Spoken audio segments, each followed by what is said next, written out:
Well, if you are among the married in our group today, I want you to take just a few seconds and think back. For some of you, it's way back to the time that you got engaged. Can you remember that? I mean, was it a special time? Was it, down on one knee kind of time? Was there some kind of a romantic little twist to it all? For some of you, I'm looking and I'm not seeing smiles, which is kind of concerning. Clinton, our oldest, and Mackenzie, his wife, they just celebrated their first wedding anniversary this past July. And the January before their wedding is when Clinton proposed to Mackenzie right here on Molokai. They were here for a week or so, and he proposed to her. And so Clinton pulled me and Colton and Cale in on the whole proposal thing because he wanted to make this real romantic, special kind of deal, and he wanted us to help out. And of course, we were all ready to do that. And so his plan was that he was going to propose to her at Makehorse Beach, to the right side of the beach, the cliff side of the beach. And before he proposed to her, we were supposed to go to the beach and set up this big, thick rope that he had found. And it was this big, long rope. And we were supposed to make the words, letters, and it was supposed to say, "Marry me." And he was going to bring her there right about dusk when it was getting dark. And we were supposed to soak these letters with gas and then light it on fire because they were going to stand over the cliff and look down, and it would say, "Marry me." Isn't that cool? Yeah. Well, let me finish the story. So we get to the beach, and Colton and Cale and I were setting this all up, and we're excited because we're helping out Clint. This is going to be so cool. And so we set it all up, and Clinton was at another part of the beach, and he was going to text us when he was on his way over so that we would know, hey, I'm coming, so make sure everything's ready. And so, we were waiting for all of that. Well, as it started, we were all set up, and everything looked good, and we were really proud of ourselves, and we were goofing off and having some fun while we were waiting. And we noticed that the waves were coming up higher on the beach, but they weren't that bad, and so there wasn't enough time to change anything. So we said, hey, we're just going to keep our eye on it, and everything should be fine. And so pretty soon we get the text, they're coming. We're like, oh, man, let's go. And so, we're in place, and Colton's got the lighter. He's kind of the pyromaniac among us, and he wanted to light the fire. And so we're waiting, and shortly after we get this text, this rogue wave comes out of nowhere. And it hits like half the deal. And it messes up the letters, and it soaks the rope. And we're screaming, we're like, ah! And we run, and we're trying to fix this thing. There's like a 5-minute window between the time he texts us and the time they're going to be standing over the cliff. And he's got this whole poem that he's written that he's going to read her. And then he gives us the signal, and we're supposed to light the deal. So we're going crazy trying to get this all set up. So we get it set back up again, fairly good. It didn't look as good as it did before. And we soak it again with gas, even though it's already been soaked with the ocean. And we just get everything back in place, and there they are at the top. We can just barely see them because it's dark now. And we can hear, we don't know exactly what's being said. We can hear, and then we get the signal. The signal that it's time, the proposal, light the fire, get it going. And so Colton goes to light it, and it won't light. And we tried every angle, and it wouldn't light. And the only part that lit was the me. And we thought, that's not going to do any good. And so I'm standing there trying to figure out, what do we do? This whole thing is going to be ruined. And I don't know why, but Colton just decided to take anything that we had that was flammable. He threw it into a big pile. He took the gas, he poured it on there, and he lit it on fire. And there was this whoosh of flame. And apparently Clinton figured out what was going on, and he proposed to her.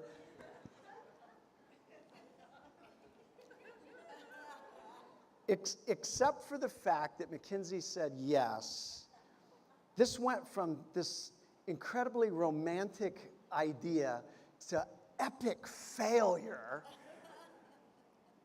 So I don't know if you have one of those kind of proposal stories. I told them later, I said, it didn't really turn out the way you thought, but you'll never forget it. And Lord willing, it's not some kind of an omen about your married life. But it turned out okay. This morning, we're going to be looking at a proposal, a marriage proposal, a very unique marriage proposal. And it's certainly a love story, and it certainly has its romance. But the most beautiful part of this story is it's a faith story.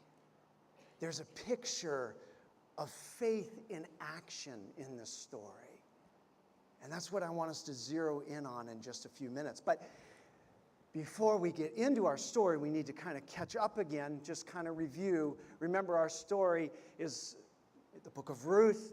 It starts off during the time of the Judges. You remember the time of the Judges was not a good time for Israel. It was a very tough time. In fact, the book of Judges ends with this statement in the very last verse of Judges: everyone did what was right in their own eyes. It was a chaotic time in the time of Israel. And the story of Ruth comes during this chaotic time. It's a story of hope in the midst of chaos. Well, our story takes place during this time of Judges. There's a guy named Elimelech. His name means, thank you, God is my king. He's married to a woman named Naomi. Her name means pleasant. So God is my king and Pleasant get married, and they have two sons, Milon and Chilion. Well, things seem to be going good. I mean, why wouldn't they? If your name is God is my king and you have a wife whose name is Pleasant, you would think everything's going really great. And it seemed like probably things were going good for a while, but then famine hits the land, severe famine hits the land. And Elimelech gets this idea that what I need to do is get my family out of Israel, get my family away from where they were from, Bethlehem, the house of bread, and move them to some other place where we can find food. The problem is that Israel was the place that God said, my people should dwell there because there I will take care of them, even in the midst of famine. But Elimelech decides that he was going to do what he thought was right in his own eyes, took his family to Moab, a foreign place, people that were the enemies of Israel, and there he settles down to take care of his family and avoid death.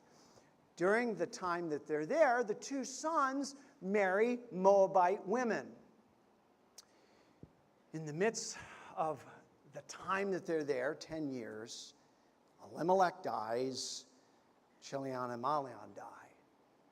The very thing, that's amazing, the very thing that Elimelech is trying to avoid catches up with them because they are now out of the house of bread and they're doing things that are right in their own eyes. So this leaves three women, Naomi, Orpah, and Ruth, widows.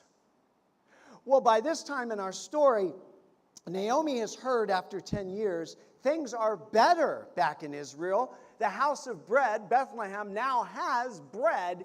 She has nothing in Moab. She decides it's time to go back. Her daughter-in-laws decide that they want to stay with her. They want to be with her. They're going to go back with her. She insists, no, you stay. You got a better chance of getting husbands here.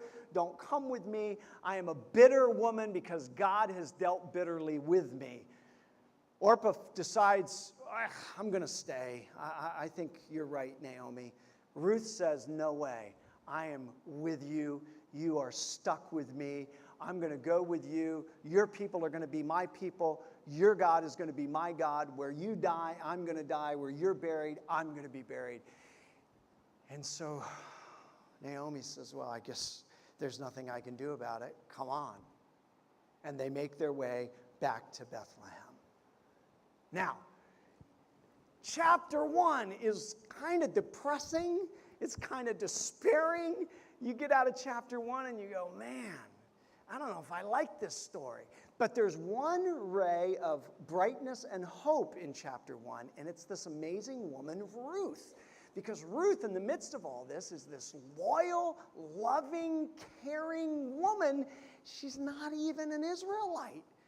But she decides she's going to stick with her Israelite mother-in-law and go back to Israel with her. So there is some bright side to the story, even in the dreary chapter 1. But when we step into chapter 2, the clouds begin to part, the sun begins to shine through, and things start to get much brighter. Because in chapter 2, what we discover is that Ruth is not a woman that's just going to sit around and wait for fate to happen. And she goes to Naomi and she goes, look, is it okay if I go out and try to glean from the fields? Do what the poor do. Follow the gleaners that are out there and pick up the leftovers. And Naomi said, yeah, by all means, go. And so Ruth goes, and it tells us in the story, I love the way it's worded, she just so happens to come upon a field of a guy named Boaz. Well, Boaz is related to Elimelech, Naomi's husband. He's a relative. Ruth ends up at his field. Boaz goes to check out his field one day, and he's talking to his manager, and he looks out on the field, and he goes, who is that woman? I've never seen her around before. And the manager says, oh, well, that's Ruth. She's a Moabite. She's Naomi's daughter-in-law. Well, Boaz had heard about her because small town, kind of like Molokai, rumors go around. They had already heard all about Ruth. And so Boaz makes his way to Ruth and he says, look, you stay here at my fields. You glean on my fields. You drink my water. You eat the food that's for my workers. I'm going to take care of you. And Ruth's absolutely blown away. It's an amazing picture of grace that we talked about last week. Unbelievable affection being shown by this guy that doesn't even really know her all that well. But what we see is a man who reaches out and says, I will extend to you what you don't necessarily deserve. I'm going to give you grace. So, by the time we get to end of chapter 2, things are looking a whole lot better.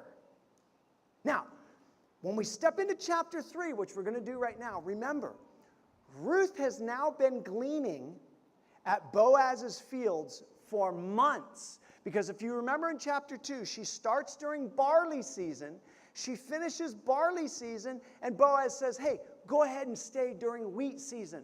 Barley season started about mid-April. Wheat season didn't end until about mid or late June. She's been gleaning for months. You got to know that every time Boaz comes to the field, he's checking on Ruth.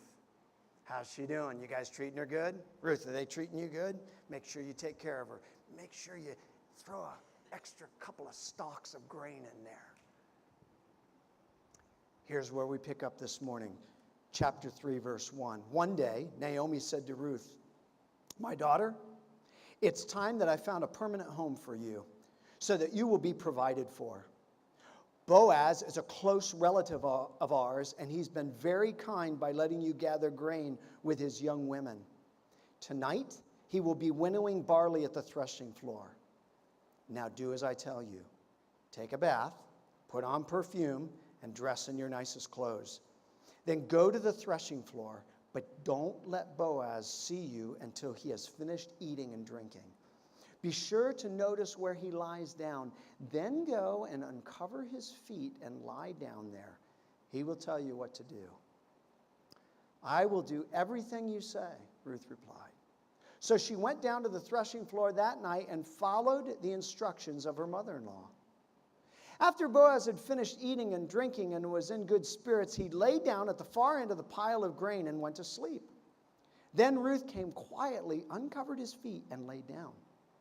Around midnight, Boaz suddenly woke up, turned over. He was surprised to find a woman lying at his feet. "Who are you?" he asked. "I'm your servant, Ruth," she replied. "Spread the corner of your covering over me, for you are my family redeemer." "The Lord bless you, my daughter," Boaz exclaimed. "You are showing even more family loyalty than you did before, for you have not gone after younger men, whether rich or poor.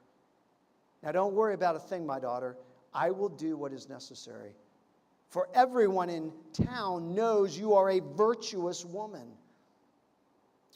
While it's true that I am one of your family redeemers, there's another man who is more closely related to you than I am. Stay here tonight, and in the morning I will talk to him. If he is willing to redeem you, very well. Let him marry you. But if he is not willing, then as surely as the Lord lives, I will redeem you myself. Now lie down here until morning." So Ruth lay at Boaz's feet until the morning, but she got up before it was light enough for people to recognize each other. For Boaz had said, "No one must know that a woman was here at the threshing floor." Then Boaz said to her, "Bring your cloak and spread it out." He measured 6 scoops of barley into the cloak, and he placed it on her back. Then he returned to town. When Ruth went back to her mother-in-law, Naomi asked, "What happened, my daughter?" Ruth told Naomi everything Boaz had done for her, and she added, "He gave me these 6 scoops of barley and said, 'Don't go back to your mother-in-law empty-handed.'" Then Naomi said to her, "Just be patient, my daughter, until we hear what happens. The man won't rest until he has settled things today." This is such a great story. There's so much in here, right? I mean, you got to know that every time Ruth comes home after a day of work, she and Naomi are just talking about the whole deal. "Hey, did Boaz come by today? Did he say anything to you? Did you notice him looking at you?" Naomi is gathering information for months. She's listening to this whole deal, and she realizes something is happening here. And she waits for just the right time to say, "Ruth, my daughter, now is the time."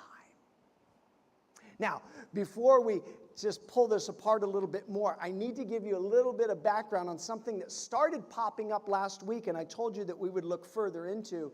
And it showed up in chapter 2 of verse 20 when Ruth comes back and tells Naomi that she gleaned in the field of Boaz, and Naomi's response is, "Well, he's one of our redeemers."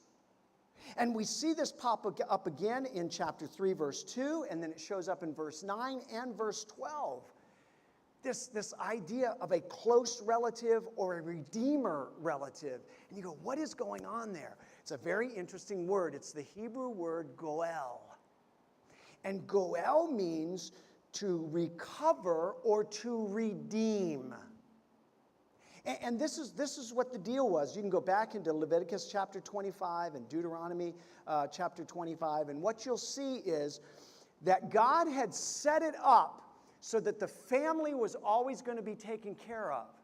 And what he did was he set up this goel, this redeeming relative. He was usually a prominent male in the extended family. He was kind of the official guardian of the family's honor. See, family was important, but not just mom and dad and kids, but the family large.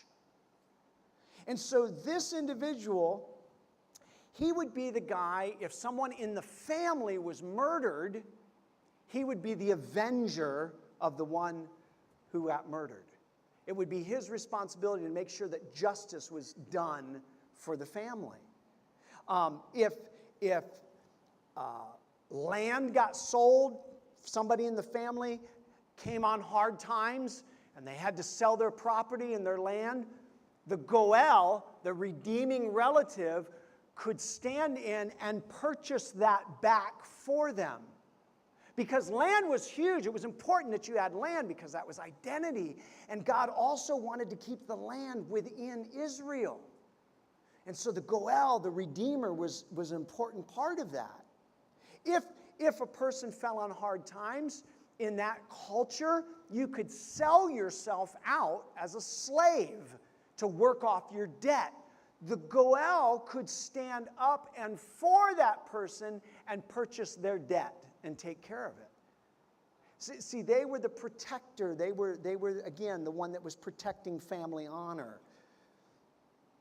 If someone in the family died and the survivors had no one else to help them, then this Redeemer could come in and purchase the property that was going to be lost by that widower. And if that individual, if that Redeemer was widowed or a single person himself, he would then be required to marry the widow to restore honor to that family. That's what's going on here with this idea of, they keep bringing up, well, he's a close relative. He's a redeemer. This was huge in the culture of Israel. And so when Naomi finds out, you've been in Boaz's field. Oh, he's a Goel. She immediately started to think, this may be the answer. This may be what we need. And so for all these months, Ruth is working in the fields, and things seem to be going well, and she's giving a report back to Naomi every day. And finally, Naomi says, girl, it's time. You need to follow my instructions very closely. You need to go take a bath. You need to get your best perfume, and you need to get decked out. Now, listen, this is just a side note. You're looking for a husband or a wife? These are great things to follow. Take a bath, start smelling better, and get some nice clothes on, all right? And you got a much better chance at attracting a spouse. Now, that was a freebie. This is a little extra on the side. And it's biblical, so, I mean, you know. But so she does all this stuff, and then she says, look, what you need to do, he's at the threshing. Boaz is at the threshing floor. Again, let me explain this threshing floor thing. It was a flat, large area. It was kind of a communal area. It was an area in the town that everybody could use. You would take your grain there, and you would winnow it. You would take some kind of a tool, an instrument, throw it up into the air. The breeze would blow away the chaff, the stuff that was no good, and the good grain would fall to the ground. So depending on how much grain you had, if you had a lot of grain, this would take quite a while. And there would be other people that had parts of the floor, and it was usually positioned in such a place that the breeze would come through, build up later on in the afternoon, right through till evening, and that's when they would winnow. And there would be just different people all over the floor, different farmers, and they would be winnowing their grain. She said, Boaz is going to be at the community threshing floor this afternoon, and you need to get dressed and bathed and smelling sweet and get down there, but don't let him see you until he's eaten and had something in his stomach and he falls asleep. Then I want you to go and uncover his feet and lay down right by his feet. Doesn't that sound romantic? Uncover his stink feet and nestle right up next to him. It's beautiful, isn't it? You go, what is going on? We're going to get there in just a minute. It really is kind of cool, and we'll look at it in just a minute. So Ruth, remember, she's not an Israelite. She doesn't know customs. She's taken all this in from Naomi, and she goes, okay, I'll do what you say. So she makes her way down there. She's kind of in the background until it gets dark. Boaz decides it's time to go to bed. You go, why is he sleeping on the threshing floor? Because once you got all your grain together and you had this big pile of grain, you wanted to protect it and make sure that nobody stole it, and so you would normally sleep there that night. Remember, this is at a time when everyone did what was right in their own eyes. And so he stays there to protect his grain. Ruth makes her way quietly, uncovers his feet, lays down. Midnight, he goes to turn around. He kind of, what is this?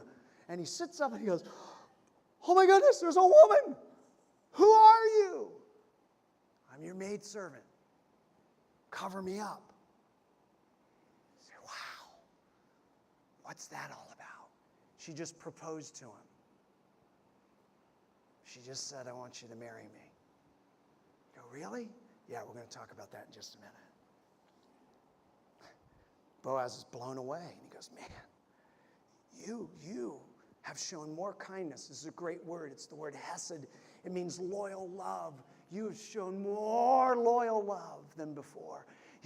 You don't have to come after me. See, the indication is that Boaz is an older man. I don't know if you noticed this, but he keeps referring to her as daughter, which is an indication that he was probably middle-aged or older, and Ruth is probably maybe still a teenager, and the very oldest, she's in her 20s. And so Boaz says, man, you have shown more loyal love. You are amazing. You could have gone after a younger guy. You could have gone after a guy rich or poor, younger than me, but you decided to pick me. Yes, I accept. And while it's true, I am your Goel, there's a Goel closer than me. See, because Boaz is a man of integrity. And he goes, look, don't worry about it, though. You stay here tonight. You go, oh, why is he having her stay? Remember, everyone did what was right in their own eyes. To let her go off back home at midnight would be a dangerous thing. Stay here. Don't worry. You can sleep right next to my feet. Everything will be fine. Tomorrow, I'm going to go and take care of this.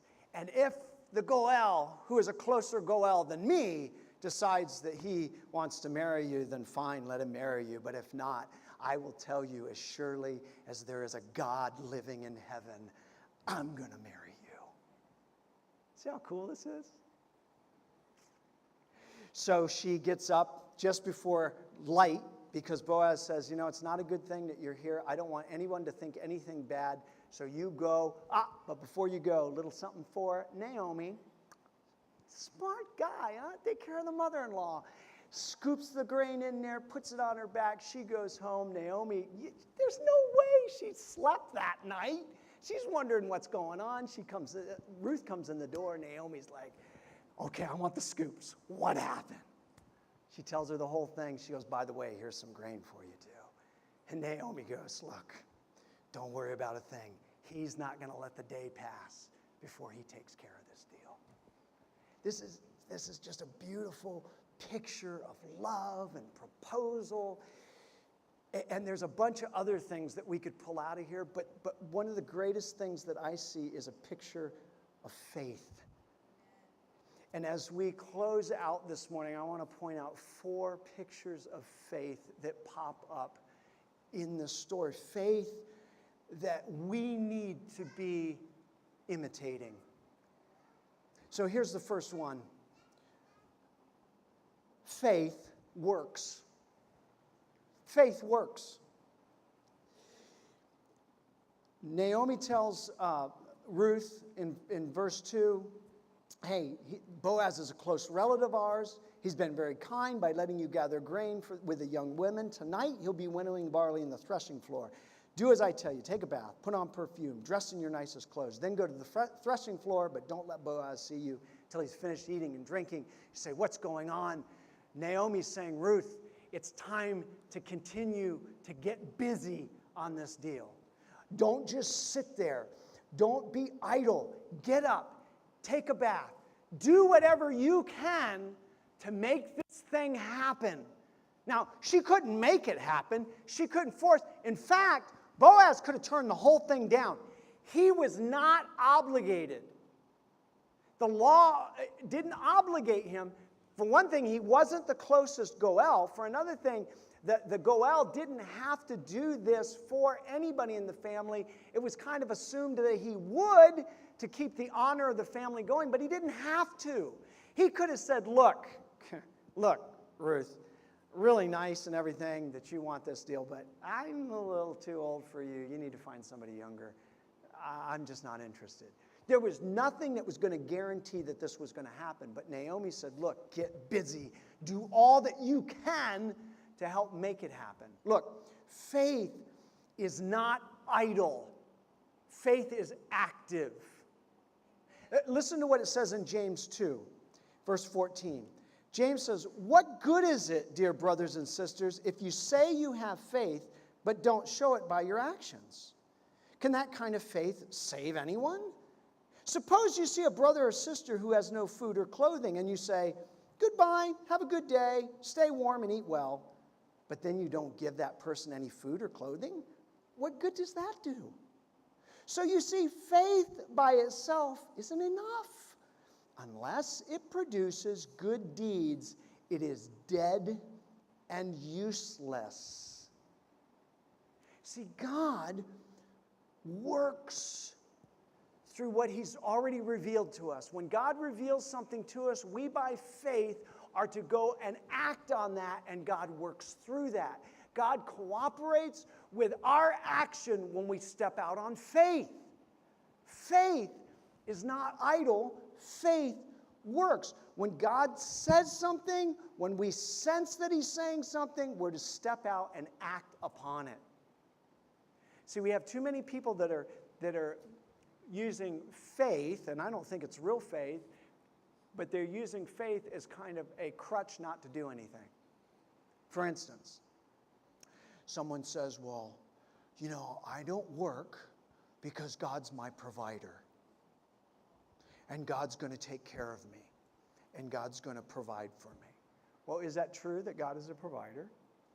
Yes, it is. But it's also true, revealed truth, 2 Thessalonians 3:10. "Even while we were with you, we gave you this command: those unwilling to work will not get to eat." Now, it's one thing if you're looking and you can't find and you don't have. It's one thing if you are incapable because of a handicap or something. It's quite another thing if you're totally healthy, not looking, and you're sitting back using faith to say, "I'm not going to work because God's going to provide for me." That's bogus. Faith says, "I don't have a full-time job right now, but I do have a full-time job. My full-time job is to find a job. So the hours that I would normally be working, I'm going to use those hours to be looking for what I need. Because I believe that as I do that, God is going to provide. Because as my faith comes together with God's providence, then the mix is good. It's going to work out good. Kind of reminds me of cement mix. You take a bag of cement mix, and it's never going to be concrete until it's mixed with water. I mean, you can have a whole pallet full of bags of cement, and you'll just have a bunch of heavy bags with a bunch of gray dust in it. Until you mix that cement with water, it's not going to become concrete. It's not going to become solid. When we take our faith in what God has told us and we mix that with what we do, man, solid things begin to happen around us. Ruth was taking faith a step further and putting it to action. Faith works. Here's number 2. Faith risks. This was a huge risk. Verse 6 says she goes down to the threshing floor that night and followed the instructions of her mother-in-law. Ruth takes us, she's a foreigner, she's a Moabite. She doesn't know the customs of Israel. She's having to totally take Naomi's word for it. She's having to totally trust whatever Naomi has said. This is the way you need to do it. This is the way it's done. She takes this big risk. She was taking a risk even for her reputation. Remember what Boaz says, everybody in town knows you're a virtuous woman. Everybody knows that you're a woman of excellence, is what he was saying. Well, she was taking a risk of destroying all of that. She goes down to this threshing floor at night. She lays at the foot of a man. Somebody sees that whole deal. Come on. It's great stuff for rumor. I mean, nothing like that ever happens around here, but you can imagine that it would happen in a place like that. I mean, there's been bigger and badder and juicier rumors started on a whole lot less than that. So she's taking a big risk here. Why is she risking? Because she's saying, I'm going to trust that what Naomi has seen and what I have experienced and seen is going to blossom into something bigger and better. See, faith takes those risks. Faith says, okay, I'm going to step out. I'm going to take a chance. I'm going to do this. There's a story that's told about a guy. He was taking a long hike through the desert, and he got lost. And as he's going through the desert and he's trying to figure out his way, it's getting hotter and hotter. The sun's beating down on him. And he's starting to get a little panicky, knowing, man, if I don't get some water pretty soon, I'm going to die. And so as he's trudging through, he looks off in the distance and he sees a cabin, and he gets there and he realizes it's abandoned. But he sees a pump for a well just outside the side of the cabin. And so he runs frantically over to it. He starts to pump this old pump, and nothing's coming but dust. And so he looks around and he sees attached to the pump this can. And he opens the lid of the can, and inside the can is a note. And this is what the note said. Dear stranger, this pump is all right as of June 1932. I put a new sucker washer in it, and it should last for quite a few years. But the washer dries out, and the pump needs to be primed. Under the white rock next to the pump, I buried a jar of water out of the sun. There's enough water in it to prime the pump, but not if you drink some first. Pour about a quarter of the water into the pump. Let her soak for a minute to wet the leather washer. Then pour the rest medium fast and pump hard. You'll get water. Have faith. This well has never run dry.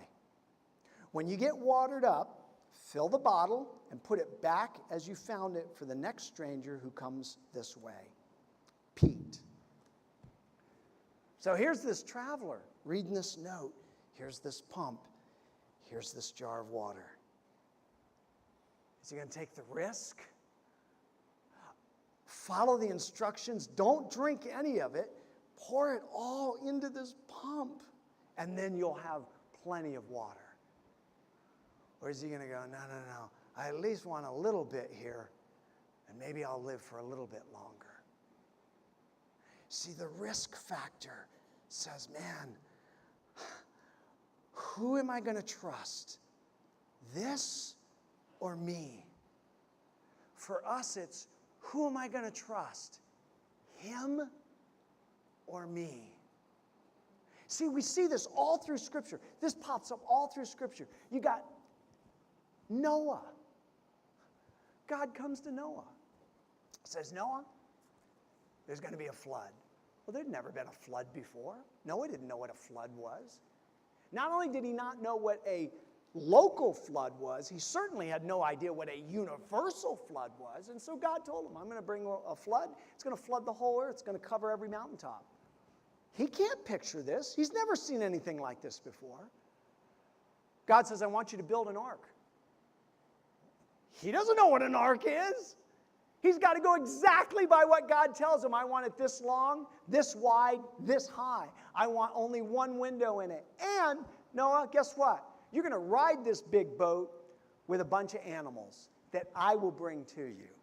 And while he's building, people are walking by going, what are you doing, crazy old man? And Noah tells them, God's going to destroy the earth with a flood. And they're going, what are you talking about? So for 100 years, he goes through this. He's got to believe the word of God over his circumstances. How about Abraham? Abraham's just minding his own business, living life, and God shows up and says, Abraham, I want you to go to a land that I'm going to show you. I'm not going to tell you where you're going.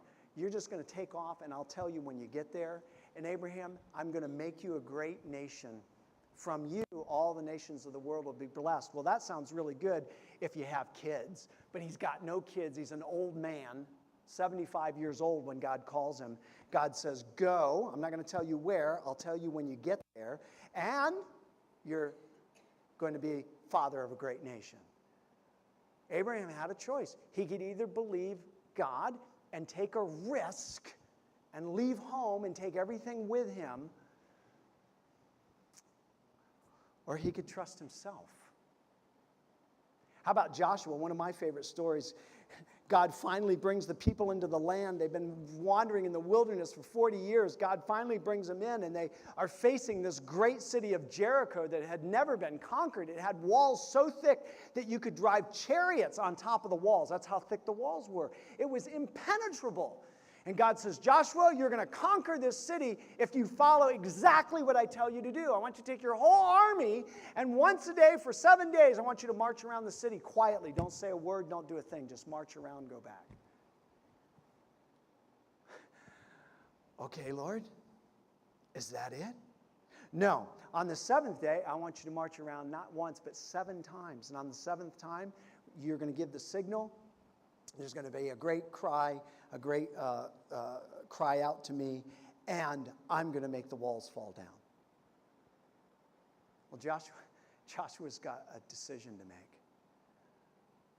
This is the craziest thing. This is not warfare. This is like a child's game. Is he going to trust God, or is he going to trust him? Is he going to take the risk of looking like a total fool to his men, certainly looking like an idiot to the enemy? Is he going to take that risk and trust God or trust himself? See, faith takes God at his word and is willing to take risks because I believe this God really wants the best for me. And Ruth is a picture of faith that was willing to take a risk. She had no guarantees. Here's number 3. Faith submits. This is so cool. I don't know, maybe some of your translations have this, but I just thought this was the neatest thing. In verse 9, Boaz wakes up. He finds this woman at the end of his feet. Who are you? He asked. I'm your servant Ruth, she replied. Spread the corner of your covering over me, for you are my family redeemer. Now, when I first read that, for a long time, I just thought, she uncovered his feet, she took his cloak or his blanket or whatever was over him, and she had that peeled back and she laid down just like Naomi had told her, and this was some kind of weird custom thing, and it very well could be. But when I looked at this closer, catch this. This is so cool. The word covering there is the Hebrew word translated wing. So listen to what it really says. Ruth says, take your servant under your wing. Now you go, why is that such a big deal? Because you remember back in chapter 2, what Boaz had said to Ruth? In verse 12, he said, may the Lord, the God of Israel, under whose wings you have come to take refuge, reward you fully for what you have done. Do you understand what Ruth is doing here? She's taking Boaz's own picture, word picture, his own word, because that's the same word in chapter 2, verse 12, wing. She's saying, cover me with your wing. She's saying to him, I want you to be God's wing over me. This is amazingly creative, if nothing else, for Ruth. To use that same word picture, but say, Boaz, months ago when you first met me, you asked that you made the statement that I had found refuge under God's wing. Now I'm asking you to be God's wing over me. Now, let me tell you what that does for me.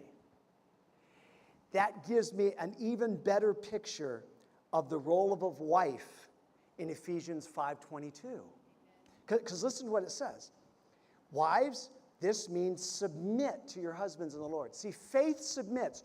When Ruth said, I want to come under your wing, Boaz, she's saying, because Boaz made that very clear in the picture about God, I am willing to submit my will. I'm willing to come under your care and your protection. That's what that picture was. So in Ephesians 5, when it says a wife needs to submit, she's saying, I am going to come under the wing of this man. I am going to allow him to provide and to protect me. That's the picture. Now it gets even better. A godly wife says, I do, and when she says that, what she's saying is, I'm going to come under your wing for protection and provision. But look at the man, right? Verse 25, husbands, this means love your wife just as Christ loved the church. He gave up his life for her to make her holy and clean, washed by the cleansing of God's word. He did this to present her to himself as a glorious church without spot or wrinkle or any such blemish. Instead, she will be holy and without fault. Do you get the picture? Husbands, love like Christ loved, sacrificially. What does Christ do for the church? What's he do for us? He takes us under his wings of protection and care. Husbands are supposed to take a wife and take her in as the representative of God and provide and protect for her, like an eagle would take its eaglets under its wing. That's the picture in Ruth. That's the picture in Ephesians. It's a beautiful picture of submission.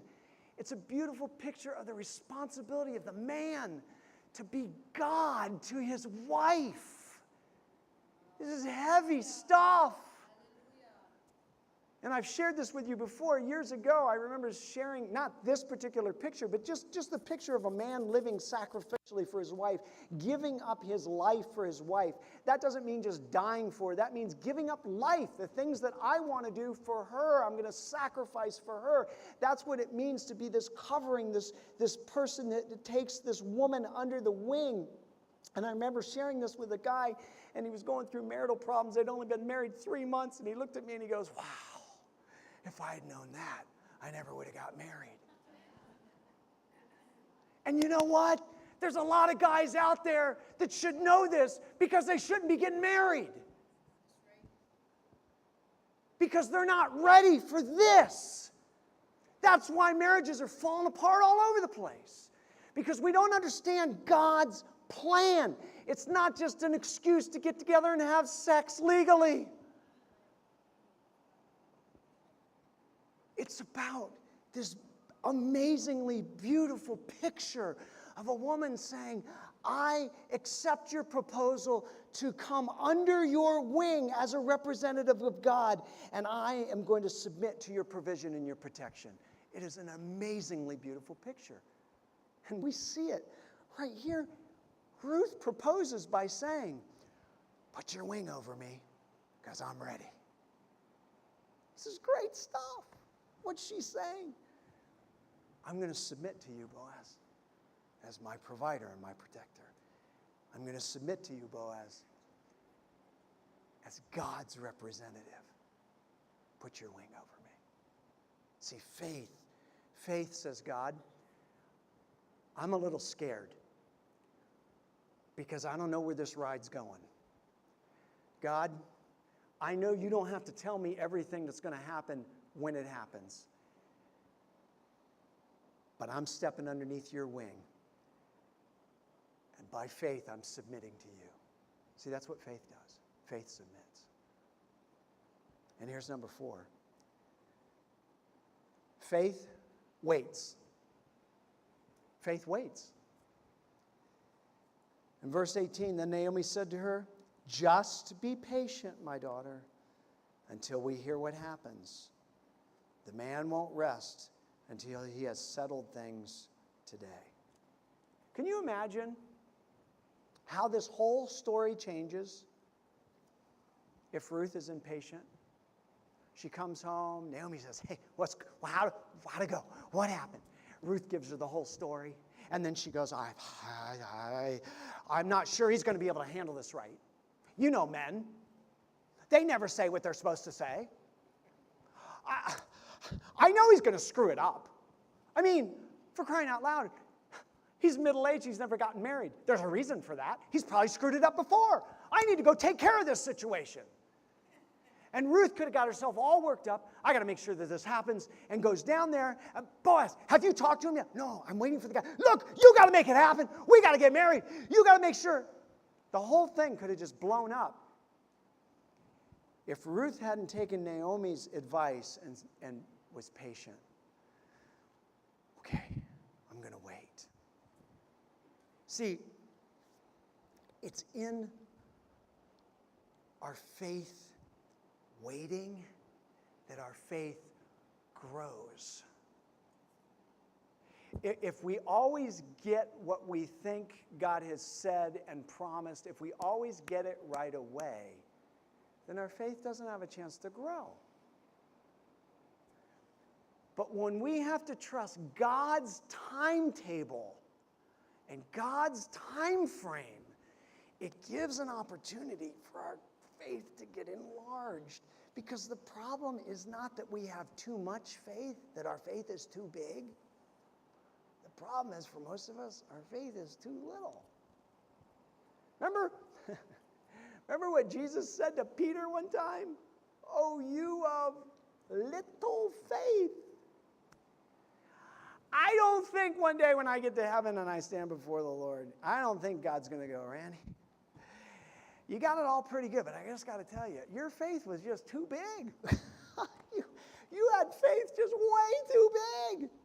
I don't think that's going to happen. I think he's going to look at me and go, Randy, do you realize how much more I had for you if you had just had a bigger faith? And I got a hunch that you're going to be in line right there with me.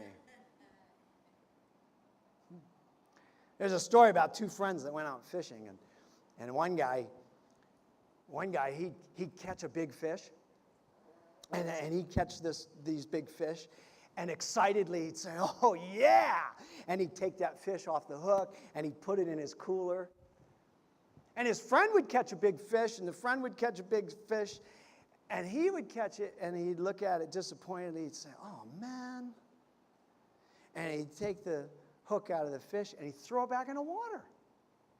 This went on all day. One guy catching big fish, yeah, putting it in his cooler.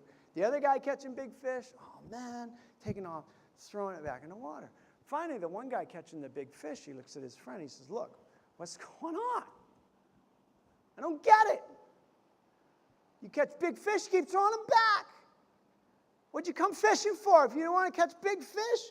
What is going on? Why do you keep throwing those fish back in the water instead of saving them? And a friend looked at him and he goes, oh man, it's because I only have a little frying pan. See, here's the deal. The guy, all he needed was a bigger frying pan.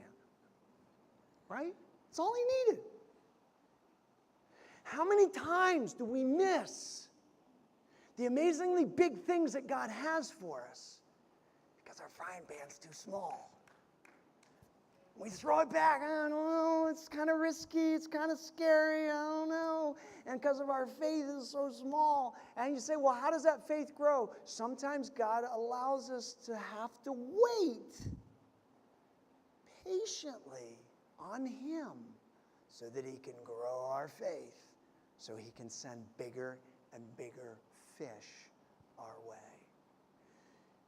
Ruth had to wait. Now think about it. There's this other Goel. There's this other near relative. This guy, who she doesn't even know, could say, shoots, yeah, I'll marry her. And then the whole deal with Boaz is off. So she sits back at home with Naomi with the possibility that none of this may come to fruition. She's got to wait. She's got to be patient. When we don't wait on God, we miss the opportunity for what He has down the road. If Ruth doesn't wait, she's going to miss an amazing opportunity. And we'll talk more about that opportunity next week. Would you bow your heads, please, and close your eyes?